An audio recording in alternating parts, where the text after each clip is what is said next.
बिस्मिल्लाहिर्रहमानिर्रहीम, अस्सलाम वालेकुम। अली सलमान जी टीवी के तमाम नाजरीन को जी स्पोर्ट्स में वीक के इस पहले शो में खुश आमदीद कहता है कि जहां पर आज भी अब बात करेंगे इस जी स्पोर्ट्स में पाकिस्तान स्पोर्ट्स के हवाले से, ख़ासतौर से पाकिस्तान क्रिकेट के हवाले से और साथ साथ पाकिस्तान का कौमी खेल हॉकी, इस बारे में हम गुफ्तगू करेंगे। और नाज़रीन, इस पूरे वीक में हम कोशिश करेंगे कि ना सिर्फ क्रिकेट बल्कि दीगर जो खेल हैं, बिलखुसूस पाकिस्तान का जो कौमी खेल है हॉकी, उसको भी हम डिस्कस कर सकें, क्योंकि इस वक्त पाकिस्तान में हॉकी का खेल रिवाइवल की तरफ जारी है और हॉकी से जो लोग जुड़े हुए हैं, हॉकी के जो अरबाब इख्तियार हैं, उनकी पूरी कोशिश ये है कि हॉकी के खेल में पाकिस्तान दोबारा फ्लरिश कर सके और जो माजी का दरख्शां जो हमारा माजी है उस माजी को वापस लेकर आया जा सके। इसी हवाले से पेशरफ्त जारी है इन दिनों खैबर पख्तूनख्वा में, कि जहाँ पे इन दिनों एक ऐसा टूर्नामेंट खेला जा रहा है कि जहाँ पे 8 मुख्तलिफ टीमें जो हैं वो ट्रॉफी के हसूल के लिए आपस में बरसरे पैकार हैं। और अब देखना यह कि इन 8 टीमों में कौन सी टीम फातेह और कामयाब होती है। हॉकी में पाकिस्तान को क्या मुश्किलात हैं, पाकिस्तान का टैलेंट क्यों कर बाहर जा रहा है, पाकिस्तान में उस टैलेंट को क्यों कर काबिल कबूल नहीं समझा जाता और दीगर ममालिक जो है पाकिस्तान के टैलेंट से किस हद तक मुस्तफ़ीज़ हो रहे हैं, इस पर भी हम बात करेंगे। साथ साथ पाकिस्तान क्रिकेट के हवाले से बात करेंगे, क्योंकि बहुत सारी हैपनिंग्स पाकिस्तान क्रिकेट में हो रही हैं। रमीज़ राजा साहब कभी कराची और कभी यूएई के दौरे पर जा रहे हैं पाकिस्तान में क्रिकेट की बेहतरी के लिए, बहाली के लिए, और साथ साथ जो है पाकिस्तान का स्क्वाड भी अब किसी हद तक बैलेंस होता नज़र आ रहा है। क्योंकि हमने लास्ट शो में जब बात की थी, और तो आपको याद होगा कि हमारे जो क्रिकेट एनालिस्ट थे, क्रिकेट एक्सपर्ट थे मुजाहिद जमशेद साहब, उनका भी ये कहना था कि जहां सरफराज अहमद को टीम के साथ होना चाहिए, वहां पे शोएब मलिक को भी टीम का हिस्सा होना चाहिए। और शायद वो कोई कबूलियत का लम्हा था, कबूलियत की कोई घड़ी थी, या उनका कोई ऐसा ज़बरदस्त एनालिसिस था, या इस वक्त ऐसी कोई बात थी कि ना सिर्फ सरफराज बल्कि शोएब मलिक भी जो है वो पाकिस्तान की टीम का हिस्सा बन गए। और अब वो लोग जो बात कर रहे थे कि पाकिस्तान का स्क्वाड बैलेंस नहीं है, किसी हद तक पाकिस्तान का स्क्वाड उनको बैलेंस नज़र आ रहा है। लेकिन अभी भी कुछ ना कुछ ग्रे एरियाज़ हैं, उस पर भी हम बात करेंगे। पाकिस्तान के T20 वर्ल्ड कप की कैंपेन के हवाले से आज के शो में बहुत कुछ है, लेकिन सबसे पहले आज की टॉप स्टोरीज। पाकिस्तानी शाहीन की T20 वर्ल्ड कप के लिए नेशनल हाई परफॉर्मेंस सेंटर में तैयारियां शुरू। भारत को ही नहीं न्यूजीलैंड को भी हराना है। दोनों मैचेस बड़े अहम हैं, मैचेस को आसान नहीं लेंगे फास्ट बॉलर हसन अली। कोशिश यही होगी कि हम पहला मैच जीते और फिर जिस तरह न्यूजीलैंड के साथ जो हमारा सेकंड मैच है और उसकी भी बहुत सारी हाइप जो है वो क्रिएट हो चुकी हुई है, और इंशाल्लाह हम जो है उनको भी हराने की पूरी कोशिश करेंगे। पाक भारत टाकरा हमेशा हाई प्रेशर मैच होता है।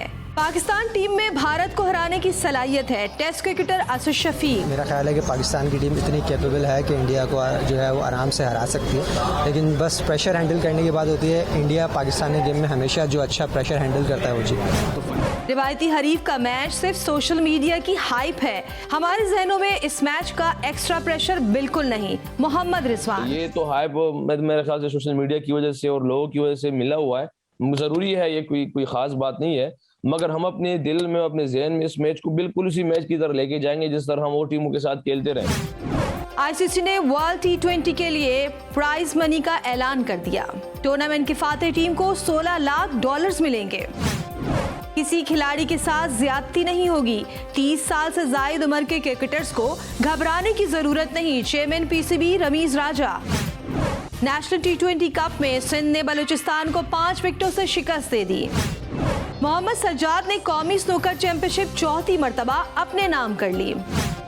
भारत की वर्ल्ड बॉडी बिल्डिंग चैंपियनशिप में बेईमानी, भारतीय जजेस ने पाकिस्तानी बॉडी बिल्डर को गोल्ड मेडल से महरूम कर दिया। पाकिस्तान बास्केटबॉल फेडरेशन की जानिब से लाहौर में रेफरी एंड कोचिंग कोर्स का इंतखाब। कोचिंग कोर्स में चीन और फिलिपाइन के ऑफिशियल्स की शिरकत।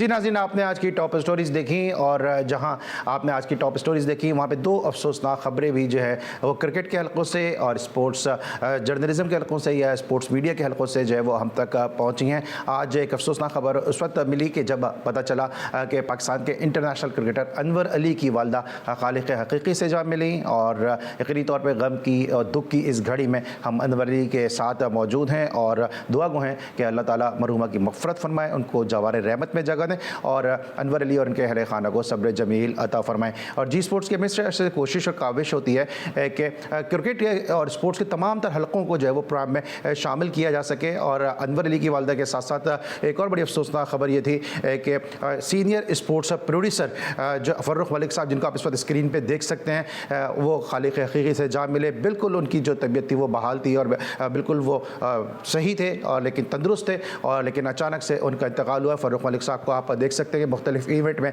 जो है वो फ़र्रुख मलिक साहब मौजूद हैं। हसीब अलवी साहब है सीनियर प्रोड्यूसर, उनके साथ मौजूद हैं फ़र्रुख मलिक साहब। और यकीनी तौर पर जिनका कॉन्ट्रीब्यूशन है स्पोर्ट्स के हवाले से वो किसी से कोई ढकी छुपी बात नहीं है। तो हम दुआ गो है कि अल्लाह ताला फ़र्रुख मलिक साहब को भी जवार रहमत में जगह दें और उनके अहले खाना को सब्र जमील अता फरमाएं। क्योंकि जी स्पोर्ट्स की GTV की पूरी कोशिश ये होती है कि खेल और खेल से जुड़े हर पहलू को जो है वो प्रोग्राम में शामिल करें और इस हवाले से हर खबर जो है वो आपकी समातों और आपकी बसारतों की नज़र कर सकें। इसमें लेंगे छोटे से ब्रेक, और जब ब्रेक के बाद वापस आएंगे तो बात करेंगे पाकिस्तान कौमी खेल हॉकी के हवाले से कि हॉकी में इस वक्त क्या हो रहा है और क्यों पाकिस्तान का टैलेंट बाहर जा रहा है। मिलते हैं छोटे से ब्रेक के बाद।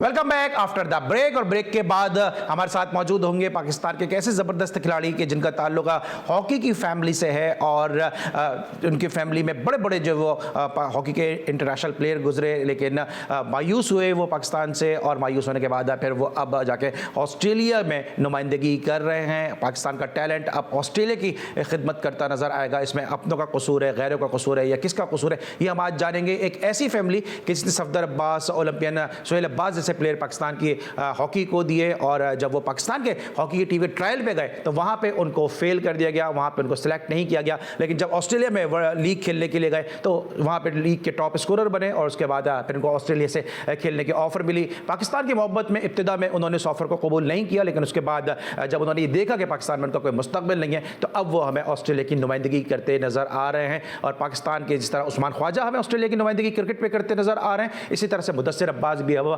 ऑस्ट्रेलिया की जर्सी में हमें नजर आएंगे। इस वक्त मेरे साथ बजरिया वीडियो लिंक मौजूद है मुदस्सिर अब्बास। सबसे पहले उनको शो में मैं खुश आमदीद कहूंगा। अस्सलाम वालेकुम मुदस्सिर। वालेकुम अस्सलाम। मुदस्सिर, सबसे पहले तो आपका बहुत बहुत शुक्रिया कि इस वक्त वहाँ पे अर्ली मॉर्निंग है, लेकिन जी स्पोर्ट्स की दावत पर आप और ख्वाहिश पे और फरमाइश पे आपने अपनी नींद की कुर्बानी दी और इस वक्त आप हमारे साथ मौजूद हैं। ये बताइएगा कि आपका ताल्लुक पाकिस्तान की एक ऐसी फैमिली से है कि जिसमें हॉकी की जितना नाज किया जाए कम है। सफदर अब्बास साहब की जो खिदमात हैं हॉकी के हवाले से, आज भी जब चंद सेंटर्स के नाम आते हैं तो उसमें सफदर अब्बास साहब का नाम आता है, और सोहेल अब्बास के तस्कर के बगैर जिनके आप नेफ्यू हैं तो ये बुक कभी भी मुकम्मल होगी ही नहीं। ऐसी क्या वजह हुई कि मुदस्सिर अब्बास जैसा प्लेयर जो है वो पाकिस्तान की ग्रीन जर्सी के बजाय हमें ऑस्ट्रेलिया की जर्सी में नजर आ रहा है? सही, ये तो किस्मतों का खेल है। अब किस्मत में जो लिखा होता है इंसान की वो होता है, और ये सब कुछ जो भी हुआ बिल्कुल भी प्लान नहीं थे लाइफ मेरी, लेकिन अल्लाह ताला ने बस जिस तरफ ले जाना होता है इंसान को चला जाता है। लेकिन बस ये माँ बाप की दुआएं हैं कि जहाँ पे भी आज मैं हूँ बहुत अच्छा हूँ, बहुत खुश हूँ, और मेरे घर वाले बहुत खुश हैं, सब बहुत खुश हैं मुझसे, और माशाल्लाह बहुत लोग बहुत मोहब्बत करते हैं मुझसे, लोग यहाँ पे भी और पाकिस्तान में भी आज भी। तो बस ये सब अल्लाह ताला के काम है भाई। वो तो सही है मुदस्सिर, लेकिन ये मैं जानना ये चाह रहा हूँ कि यहाँ पे क्या हुआ था? आप ट्रायल्स पे गए थे, यहाँ पे क्या हुआ था कि आप पाकिस्तान की नुमाइंदगी नहीं कर सके उस तरह से जिस तरह से आपको करनी चाहिए थी? देखिए, ये पाकिस्तान मैंने खेली है, जूनियर लेवल पे मैंने खेली है, उसके बाद फिर कैंप्स होते थे हमारे सीनियर जूनियर, उसमें हम आते थे जाते थे, परफॉर्मेंस भी अच्छी होती थी। ये सिलसिला चलता रहता था। इसमें खाली मैं ही नहीं, बहुत सारे पाकिस्तान के प्लेयर ऐसे थे बहुत जो कि बहुत टैलेंटेड थे, बहुत अच्छे थे, और वो नहीं आ पाते थे टीमों में।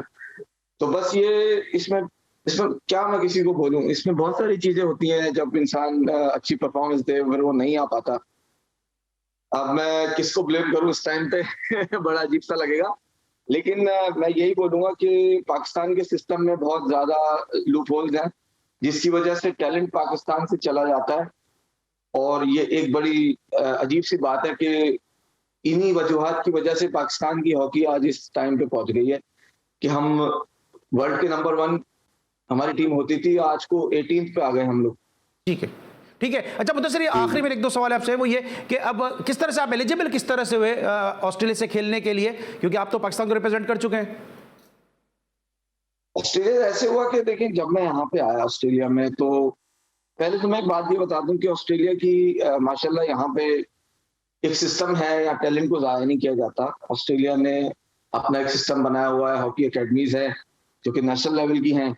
वहां पे 3 इनकी टीमें स्टैंडर्ड है मुख्तलिफ, तो इन्होंने टैलेंट जाया ना हो इस वजह से 1 से 3 टीमें रखी हुई हैं अपने मुल्क की, ठीक है। तो उसी इवेंट के हिसाब से इनकी टीम होती है, ऐसा नहीं है कि एक ही टीम सारे इवेंट खेलती है। इनके पास हर कैटेगरी के प्लेयर्स हैं, जिसकी वजह से इनका जो मुल्क का टैलेंट है कभी जाया नहीं होता। होथॉन हॉकी क्लब ने मुझे मेलबर्न इनवाइट किया था प्रीमियर लीग खेलने के लिए होथॉन की तरफ से। तो मैं बस पाकिस्तान से आता था, ऑस्ट्रेलिया होथॉन के लिए लीग खेलता था। तो उनको मेरा गेम इतना पसंद आया और उन्होंने मुझे इनवाइट किया यहाँ पे कि आप परमानेंट ही शिफ्ट हो जाएं ऑस्ट्रेलिया। उन्होंने मुझे सिटीजनशिप भी दे दी यहाँ पे। तो 2 ही महीने में आई थिंक मेरी सिटीजनशिप हो गई थी ऑस्ट्रेलिया की, जो कि एक बहुत ही रेयर चीज़ है। ऐसा होता नहीं है यहाँ पे, लेकिन बहुत स्पेशल केस पे उन्होंने मुझे टैलेंटेड वीज़ा पे मुझे सिटीजनशिप ऑफ़र की।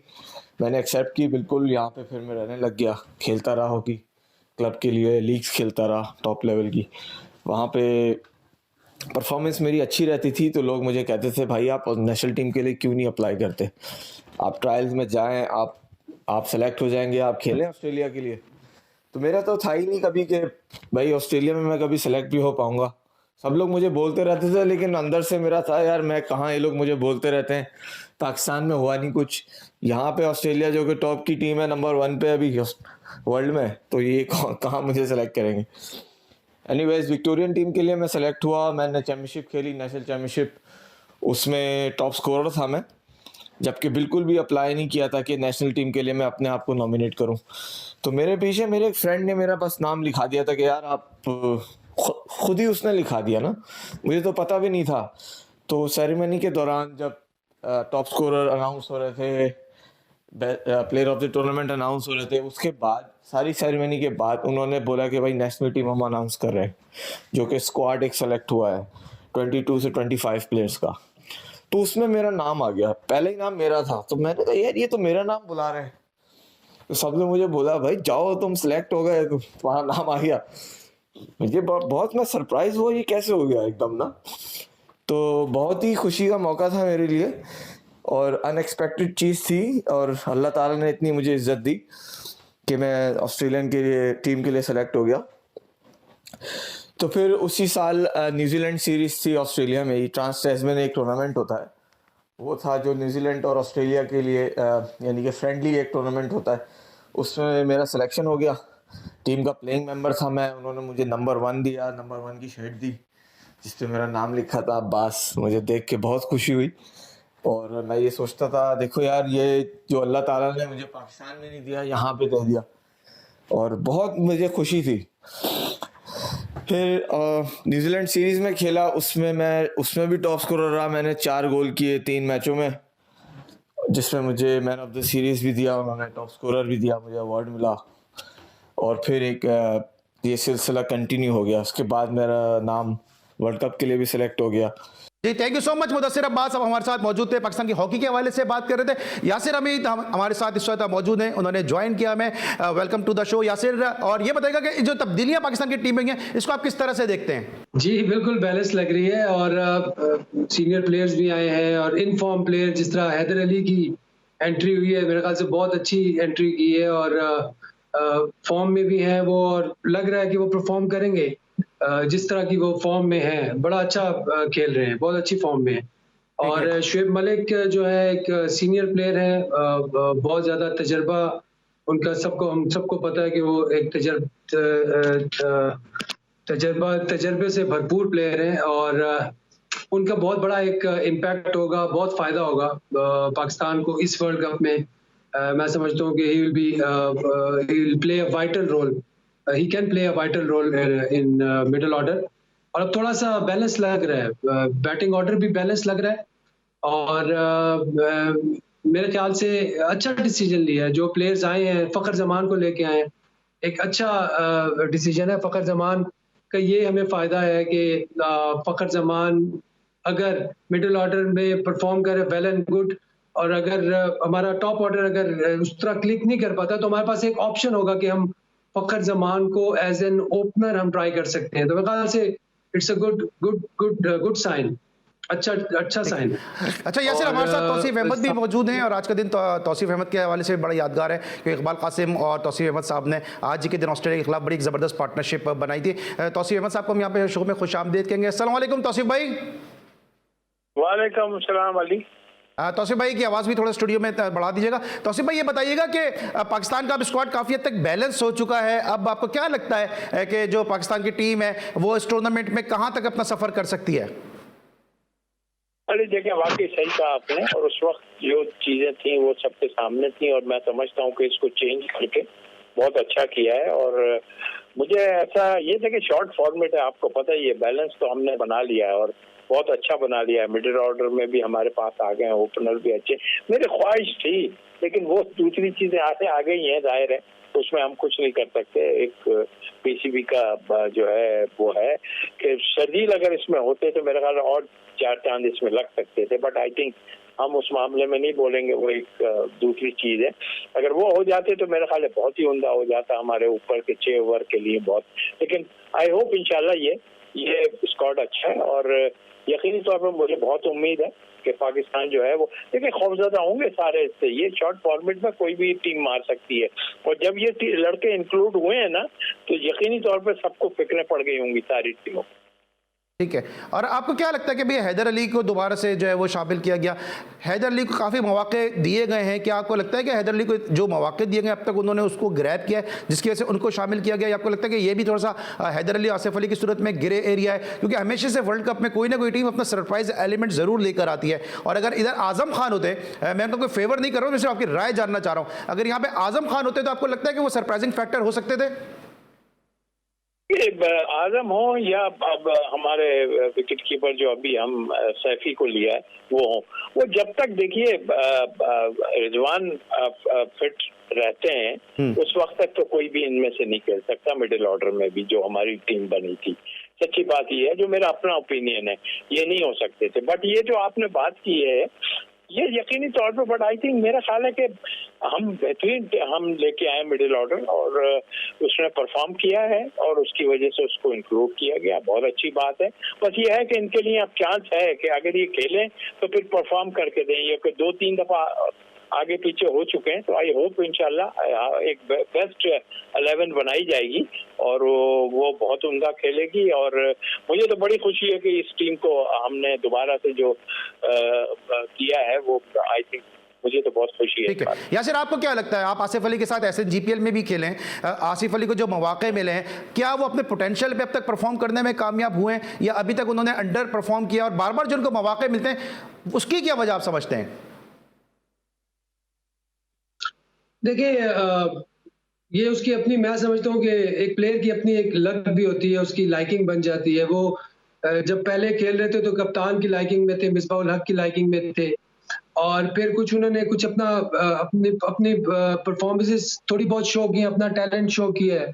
नो डाउट कि उनमें टैलेंट है, और वो एक कोई भी पाकिस्तान को कोई भी हारा हुआ मैच भी जिता सकते हैं, बट वो चीज उनको करनी पड़ेगी, डिलीवर करनी पड़ेगी। Now this is the time कि वो डिलीवर करें। अब ये वर्ल्ड कप से अच्छा चांस क्या मिलेगा उनको कि मिडिल ऑर्डर में वो खेलेंगे भी। एक चीज और भी है कि वो खेलेंगे, उनमें वो एक्स फैक्टर है कि जो वन साइडेड मैच जिता सकते हैं, but he has to prove it. अब मैं तो ये जो लड़के पहले इन्होंने अनाउंस किए थे, आजम था, खुश दिल थे, दे वर द फर्स्ट चॉइस, ठीक है। तो T20 में उन्होंने वो परफॉर्मेंस नहीं दी जो एक्सपेक्टेशन थी। जब नाम आ गया था तो उनको चाहिए था, बस उनकी लक नहीं थी, कुछ फॉर्म नहीं थी, कोई प्रेशर्स होते हैं, डिफरेंट चीजें होती हैं, अल्लाह की तरफ से होता है। सबसे इंपॉर्टेंट ये है कि जो अल्लाह की तरफ से होता है वही होता है। उनके हक में बेहतर होगा इस टाइम पे ना खेलना पाकिस्तान के लिए।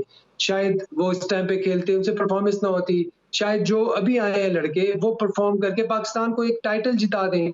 तो ये सब अल्लाह की तरफ से होता है, सारा निज़ाम जो है ऊपर अल्लाह बैठा, अल्लाह चला है, और हमें इस चीज़ पे बिलीव रखना चाहिए। और जो भी अभी प्लेयर्स आए हैं, ठीक है, इनकी एबिलिटीज और इनकी स्ट्रेंथ्स को हमें देखना चाहिए। लेकिन और यासिर उस पे अभी हमें जो इनको प्लेयर back आए करना चाहिए। हैं, अगर आपको लगता है कि अगर रमीज राजा नहीं आते तो फिर ये प्लेयर भी नहीं आते, और फिर जो मोहम्मद वसीम की जो सिलेक्शन कमेटी है और जो ये फिर यही प्लेयर को लेके जाती है, जहाँ पे शोएब मसूद अनफिट जा रहे थे, आपको पता है लोग इंजरी छुपा के खेल जाते हैं, फिर जिस तरह से और भी प्लेयर जा रहे थे, तब्दीलियां नहीं होती, पूरा पाकिस्तान कह रहा था, पूरे पाकिस्तान के क्रिकेट एक्सपर्ट ये बात कर रहे थे कि टीम बैलेंस नहीं है, लेकिन मोहम्मद वसीम को टीम बैलेंस नजर आ रही थी। तो अगर रमीज राजा नहीं आते तो फिर ये प्लेयर भी नहीं आते। हाँ जी, ये होता वो होता तो वो हो जाता, वो होता तो ये ना होता, तो ये बातें तो खैर सलमान भाई, बस जो इस वक्त इस टाइम पे जो चीज है, ठीक है, आपकी बात सही है। लॉजिकली अगर देखा जाए तो मेरे ख्याल से उस वक्त मोहम्मद वसीम को ये टीम अनाउंस नहीं करनी चाहिए थी। उस टाइम वो थोड़ा होल्ड कर जाते, पीसीबी को चाहिए था कि जिस तरह पाकिस्तान में होता है, इवेंट से कुछ दिन पहले टीम अनाउंस करते, लड़के अपना जोर लगाते, परफॉर्मेंसेस देते, जिनकी परफॉर्मेंस होती उनको टीम में लेके आते। इन्होंने एक तो जल्दी टीम अनाउंस करके पहले लड़कों को अनाउंस किया और फिर उनको ड्रॉप कर दिया। तो मेरे ख्याल से मैं समझता हूँ कि ये इतनी कोई ज्यादा वो चीज नहीं है, but still we back our board. और अभी जो डिसीजंस लिए हैं, अगर वो भी होते तो we have to back our board. क्योंकि तौसीफ भाई की तरफ आता हूं। तौसीफ भाई, आप सिलेक्शन कमेटी के मेंबर रहे हैं, ये बताइएगा कि क्या ये प्लेयर पहले नजर नहीं आ रहे थे मौजूदा सिलेक्शन कमेटी को, चेयरमैन सिलेक्शन कमेटी को? क्योंकि सबको ही पता है कि पाकिस्तान का इंडिया से मैच है, हाई इंटेंसिटी का मैच होगा, न्यूजीलैंड के साथ जो हमारे मामला क्रिकेट की सतह पर हो गए, वो सबको पता है कि पाकिस्तान इस पर रिवेंज लेने के लिए जाएगा, या पूरी पाकिस्तान की कौम उस तरह से सपोर्ट करेगी जिस तरह से माजी में न्यूजीलैंड के खिलाफ मैच में इतना ज्यादा इसकी हाइप नहीं होती थी। लेकिन अब दो जो इब्तिदाई मैचेस हैं पाकिस्तान इंडिया, इनकी बहुत इंपॉर्टेंस अब बढ़ गई है। तो क्या ये सिलेक्शन कमेटी को चीजें नजर नहीं आती हैं? क्योंकि आप खुद सिलेक्शन कमेटी का मेंबर हैं, सबको पता है कि शोएब मलिक जो है वो प्रूवन प्लेयर है। देखिए, मैं ही नहीं कह रहा था ये बात, और भी बड़े बड़े प्लेयर हैं वो कह रहे थे कि देखें ये बैलेंस नहीं है। मुझे नहीं समझ आ रही कि एक तो पिछली हम बात कर रहे हैं उसमें सारा कुछ लोग तैयारी कर रहे थे, मगर हमारी तरफ से कोई तैयारी नजर नहीं आ रही थी। और उसके बाद जब ये अनाउंस हुई तो वैसे ही नजर आने लगा कि इस टीम में झोल जरूर है। और वो जो आपने अभी बात कर रहे थे उससे याद करते हैं, यकीनी तौर पर अगर वो टीम जाती ना तो ये मेरे ख्याल ज्यादती होती। और मुझे लगता है अगर रमीज के आने से तो डेफिनेटली ये हुआ जरूर है, बट जो भी जरा सा जी शऊर आदमी है ना, वो जरूर इसमें इंटरफेयर करता और वो कहता कि जी ऐसा ना करो। और मैं बार बार यही कह रहा था कि देखें ये बड़ा क्रूशल टूर्नामेंट आ रहा है, इस वक्त आपको एक्सपीरियंस भी साथ रखना पड़ेगा। देखें, हम दूसरों की बात कर रहे हैं ना, विकेट कीपर की बात कर रहे हैं हम, उसकी सारा तो वो देखें अभी बच्चा है, उसको ले जाते हैं आप। अभी ये जो टीम जा रही है उसको उसमें डाल के उसको खिलाएं, जरा देखें उसको ले जाके। और आप खुद देखें कि बड़ा भारी लग रहा है यहाँ पर टीम का, नजर आ रहा है कुछ, वरना तो आप सभी, मैं ही नहीं सभी कह रहे थे कि यार देखो ये दो आदमी आते हैं, उसके बाद क्या है हमारे पास, कुछ भी नहीं है। इस तरह ठीक है वो रन कोई कर जाता है या नहीं। आसिफ को मैं समझता हूं कि उसके पास बहुत अच्छा चांस है और वो अटैक मतलब बहुत लंबे छक्के होके मारता है, उसके पास भी एक चांस और उसको मिला है और मेरा ख्याल है उसको प्रूव करना चाहिए। और उसकी सिलेक्शन भी इस वक्त बहुत सही सिलेक्शन हुई है। मैं सब ठीक है। अच्छा, आप दोनों से मेरा सवाल है, क्योंकि आप दोनों वो प्लेयर हैं कि जिनको कप्तानों ने बड़ा कॉन्फिडेंस दिया है। तौसीफ भाई, सबसे पहले आपसे मैं जानना चाहूंगा कि जिस तरह से कॉन्फिडेंस की बात हो रही है, अब आपने आजम खान को सिलेक्ट किया, उसके बाद आपने ड्रॉप कर दिया, तो अब आपको ऐसा लगता है कि जो शाहीन का स्क्वाड जा रहा है कि उसको वहां पे भेज के उसको एक्सपीरियंस देना चाहिए वहां पे? बिल्कुल, मैं खुद भी कह रहा हूँ कि देखें वो जल्दबाजी थी थोड़ी सी, ठीक है, वो अगर यहाँ भी वो जाता ना तो आप उसको रिजर्व में करके ले जाते, ऐसा कुछ नहीं था। क्योंकि ये इवेंट बहुत तगड़ा इवेंट है, इसमें सारी दुनिया की नजरें और हमारा स्टेक लगा हुआ। और फिर आपको पता ही है यहाँ आईसीसी का माशाअल्लाह कि वो तो हम लोगों से ही कमाने की सोचते हैं, आपको पता ही है दोनों को एक ग्रुप में डालने का मकसद क्या होता है, दबा के जो है गेट मनी और ये सारा कुछ हो जाए, स्पॉन्सरशिप मिल जाए, और टिकट पहले ही सोल्ड आउट हो चुके हैं। जी हाँ, और मेरा ख्याल ये सब प्री प्लान होता है। और ठीक है, हम इसमें बहुत अच्छे हैं इस फॉर्मेट में, और मैं तो बहुत पुरुम्मीद हूँ और इनको भी फिक्र इंडियन को पड़ गई होंगी कि इनकी ये जो एक्सपीरियंस प्लेयर भी आ गए साथ, तो इनको बहुत फिक्र है। तो आई थिंक जहाँ आजम की आपने बात की, यस, अगर वो आपके उसमें है आप उसको भेजें, वहां पर भेज दें उसको, और उसको थोड़ा सा एक्सपीरियंस लेने दें, तो वो ज्यादा बेहतर होगा, मैं समझता हूं। ठीक है। अच्छा यासर, यही सवाल आपसे भी है, क्योंकि जब आपका डेब्यू हुआ तो डेब्यू में जो थे आपने गो के इंटरनेशनल डेब्यू तो आपका बड़ा जबरदस्त हुआ, लेकिन फर्स्ट क्लास का जब आपका डेब्यू आप सिफर पर आउट हो गए, फिर आपकी परफॉर्मेंस अच्छी रही थी, फिर आपको राशिद लतीफ साहब ने कॉन्फिडेंस दिया, तो आपको लगता है कॉन्फिडेंस बड़ा जरूरी होता है किसी प्लेयर के लिए? क्योंकि अभी आपने अगर वर्ल्ड कप से ड्रॉप किया है किसी भी यंगस्टर को, तो उसको फिर शाहीन के स्क्वाड में मौका दें ताकि आहिस्ता आहिस्ता आप उस टैलेंट को नर्चर करें, उसको डेवलप करें। बिल्कुल जी, कॉन्फिडेंस की आपने बात की, कॉन्फिडेंस बहुत जरूरी होता है। आपको एक टीम में आपकी लाइकिंग होती है, कुछ आपको कप्तान लाइक करते हैं, प्लेयर्स आपके कुछ अगेंस्ट होते हैं, कुछ आपके फेवर में होते हैं, ये हमारे कल्चर का हिस्सा है। लेकिन कप्तान का आप कप्तान की गुड बुक्स में, इट्स वेरी इंपॉर्टेंट।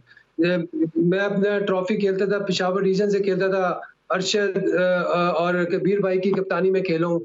फिर PIA में मैं मोइन भाई की कप्तानी में खेला। मोइन भाई बड़ा कॉन्फिडेंस देते थे हमें, और इसको मैं कभी नहीं भूल सकता। हर जगह पे मैं ये कहता हूँ कि हमेशा उन्होंने कॉन्फिडेंस दिया और साथ लेके चलते थे। तो प्लेयर की जब कप्तान साथ लेके चलता है तो उसका वो 100% देता है, अपना पूरा 100% देता है, जिस तरह पूरा। तो मैं यहाँ पे ये भी कहूंगा, देखिए आजम की जहां तक बात है, मैं ये समझता हूँ कि उसमें बहुत टैलेंट है और वो पाकिस्तान के लिए बहुत सर्व कर सकता है। अच्छा, प्रेशर की हम बात कर रहे हैं, या फिर प्रेशर की कॉन्फिडेंस की हम बात कर रहे हैं, और वो किस तरह परफॉर्म उसने नहीं किया T20 में, नेशनल T20 में। उसको चाहिए था वो अपनी परफॉर्मेंस को प्रूव करता, वो अपना जो नाम आया उसको प्रूव करता।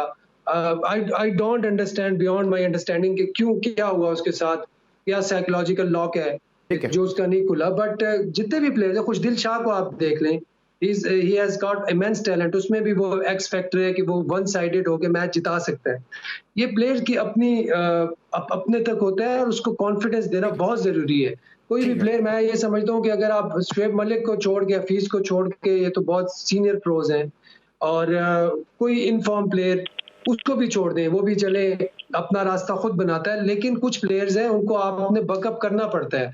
आपको फखर जैसे प्लेयर, कुछ प्लेयर को कॉन्फिडेंस देना पड़ता है। तौसीफ भाई आपका बहुत बहुत शुक्रिया, यासिर आपका बहुत बहुत शुक्रिया कि आप इस ब्रेक में हमारे साथ मौजूद थे और बात करते हैं पाकिस्तान और के चांसेस के हवाले से। जो कुछ प्लेयर ड्रॉप हुए, कुछ प्लेयर का इंडक्शन हुआ, इसमें लेंगे ब्रेक, और जब ब्रेक के बाद वापस आएंगे तो एक और गेस्ट हमारे साथ मौजूद होंगे। मिलते हैं एक छोटे से ब्रेक के बाद।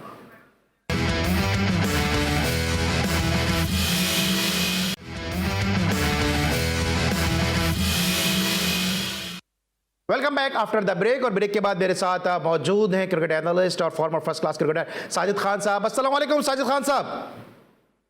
वालेकुम सलाम। अली सलमान कैसे हैं? मैं बिल्कुल ठीक हूँ। साजिद खान साहब, ये बताइए कि अब इस हफ्ते का हमारा पहला शो है और इसी दौरान जो है वो टीम में तब्दीली ये हुई कि शुएब मलिक और सरफराज अहमद ने अब स्क्वाड को ज्वाइन कर लिया है और अब पाकिस्तान की टीम किस हद तक बैलेंस नजर आ रही है। आप उन चंद लोगों में शामिल थे कि जो शुरू से ये बात करते हैं कि सरफराज को टीम में होना चाहिए, शुएब मलिक को टीम में होना चाहिए। अब आपको किस हद तक ये स्क्वाड बैलेंस नजर आ रहा है?